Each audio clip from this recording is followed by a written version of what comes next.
Attention, duelists! If you could all stop staring at my hair for a moment. We are back with another video. What's going on, guys? It's been well over a month since we last put our video up, so if you're here and you've been subscribed to the channel, welcome back. If you're new here, make sure to leave a thumbs up, hit that subscribe button, and ring the notification bell so you stay on top of all the sweet stuff we got coming up for you, including a special duel series. We're teaming up with Yugioh TCG and RPK Gaming. This is going to be a blast. It's going to be a big deal, so we're very excited to talk about this. But today, I want to talk about something that I am not super hyped for, and I want to get your feelings in the comments section. And I want to get your feelings on this because we've gotten this leak today. If you're on Instagram and you follow the Yu-Gi-Oh stuff there, you see that they have announced the giant card, the Battle of the Giant card. And these are the three that they have featured that are going to be at the World Championship qualifier. And if you'll notice, Fiendsmith Engraver, Malt Chummy, and Yugioh have certain coloring in their name. And that means one thing, is that's pretty much revealing the rarity that's going to be in info for the TCG. That being said, Malt Chummy has been one of the most anticipated cards in a long time, particularly because if you haven't heard about this, I mean, you're under a rock, because this is basically the replacement for Max C. Basically, the effect is the same exact thing. You discard it while you don't control any cards. Anytime that your opponent special summons from their hand, you draw a card, and if the total number of cards in your hand is equal to the amount of cards your opponent ends with at the end of their turn, plus 6, you basically shuffle cards from your hand into your deck until the sum is the same. So it's a pretty balanced card, to be honest with you, and it's exciting because I love Maxi, and that's only because I got into it after I had been away for a while. There have been people who had been playing competitively who were like, nah, F that card. But this card's pretty balanced for what it is. But it's been very sought after, and it's been very rumored to be huge, especially because, you know, with the return of technically Max C to the TCG, there was a lot of implications. A lot of people were thinking, oh, they're gonna make it a common. Some people were like, oh, hopefully they'll give it the super rare treatment. But we know how Konami rolls on this. They saw this and they were licking their chops, and they're like, we're making this secret rare. Along with Fiendsmith Engraver, I'm curious what your guys' thoughts on this are, particularly a few things. Fiendsmith Engraver, it's important to know that this set comes out the day before the World Championship qualifier, and unlike in prior YCSs, this is actually going to be legal. So this is going to be legal for the World Championship qualifier. So right now, obviously, anybody who's going for the championship qualifying, they've been play testing this online.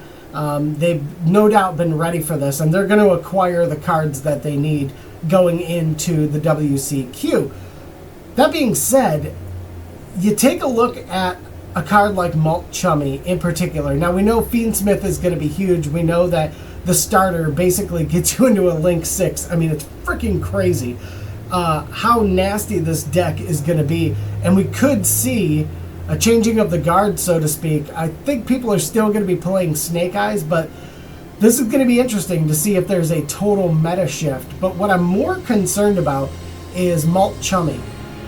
Malt Chummy is exciting because it comes back into the format as a sort of Max C, but a little bit more balanced.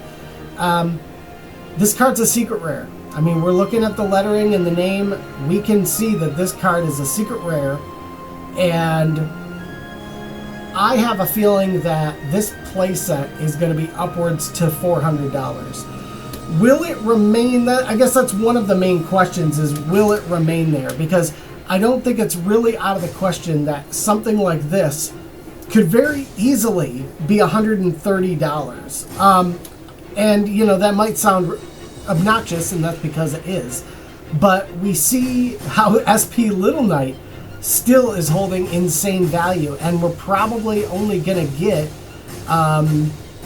SP Little Knight as like maybe a prismatic secret rare, maybe in the tins. I mean, that hasn't been confirmed yet, but that's the only I mean, the two printings of that are quarter century and secret rare. I would imagine prismatic secret rare is going to come in the tins without the quarter century secret rare reprint. I don't think that's going to be an option for the tins. But you see, the price point of SP Little Knight hasn't really budged. I mean, it's been well over 100, and again, that's a one of. In the TCG, it's always been a one of, but this is a three of, and I feel that alone, one of the strongest hand traps to come on. At least, I mean, I would say the most dangerous and probably going to be one of the most used hand traps in the last few years is coming out. So the fact that it's a three of, the fact that you're going to want to play three of them, the fact that it is splashable in any deck, just like it is with SP Little Knight, says that if nothing else, it's going to match the SP Little Knight price point. As far as a quarter century secret rare, I mean, there's no doubt that the play set of a quarter century secret rare, if I'm going to guess, I'm just going to throw a number out there, $750 for the play set. I can easily see the secret rare being $130. Now, whether it'll stay that is, you know, up for debate. Whether it'll get to that price point is up for debate, but I'm curious what you guys think, and I'd like for you to leave comment in the comment section. Let me know what you guys think about this.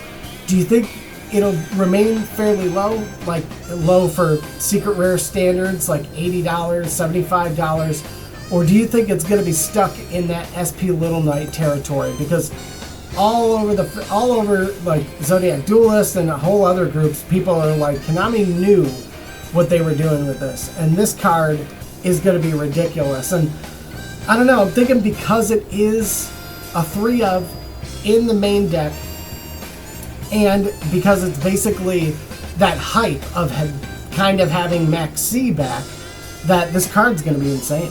I honestly feel like this card's going to be like $130, which again is going to make Infinite Forbidden on that level of Age of Overlord. It's easily going to be the biggest set of the year, and the fact that it's got the Fiendsmith stuff in it, it's got the Malt Chummy, you know, you got that gold sarcophagus support in there as well.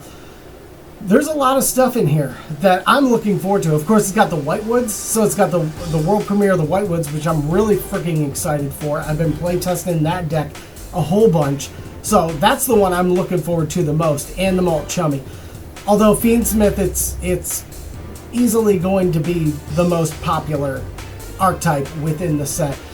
But then again, you've got the quarter century secret rares, and on top of that, other than these 3 cards, we don't know any of the rarities that the other cards are going to be in. I would imagine the Whitewoods are going to at least get 2, if not 3 secret rares, and a few ultra rare slots. I'm hoping that, like, most likely the support spell card, the spell cards and the trap card, most likely going to be common. But taking a look at this, I really feel like Malt Chummy is going to be $130, meaning this set may be worth it to rip open. I'm saying, like, if boxes are $70, $75, I don't, it's just my opinion. I would buy these. I would probably sit on a couple of them. If you're buying them for $70, $75, definitely sit on a few of them. I would open a few and sit on a few. Try your luck, get that Malt Chummy. Worst case scenario, if you don't plan on playing the Fiendsmith stuff, you're still rolling the dice to hit the jackpot. And if you've got a TCG player, you can sell that, get your Malt Chummy. But I'm telling you, these 2 secret rares alone are going to be trouble. So I'm curious what you guys think about this. Are you looking forward to the Fiendsmith stuff? What do you think is going to be the implications of that moving into the TCG? Do you think it's going to take over the meta? Do you think it's going to start being used over Snake Eyes? And what do you think of Malt Chummy? What do you think a play set of this is going to run? What do you think the individual price point on just a secret rare is going to be? But I mean, if you want to throw in a price for the quarter century secret rares, like I said, I easily see these things being ridiculous. I honestly, I feel like these could get up to, and honestly, 750 is low balling. For a playset of this, I honestly think you could see well over $1,000. I mean, the Quarter Century Secret Rare SP Little Knight, one of in the extra deck, and that thing was $400, $500, $600. You could be looking at a $1,500 easily playset of Malt Chummy. But let me know what you guys think in the comments section. Again, if you like the video, please comment, leave a thumbs up, and hit that subscribe and notification bell. Again, we're going to be announcing a duel series very soon with RPK Gaming, Yugioh Boy TCG. This is going to be a bunch of fun. Want you guys to be a part of it. Okay, we'll talk to you soon. Till then. Deuces. Penguins!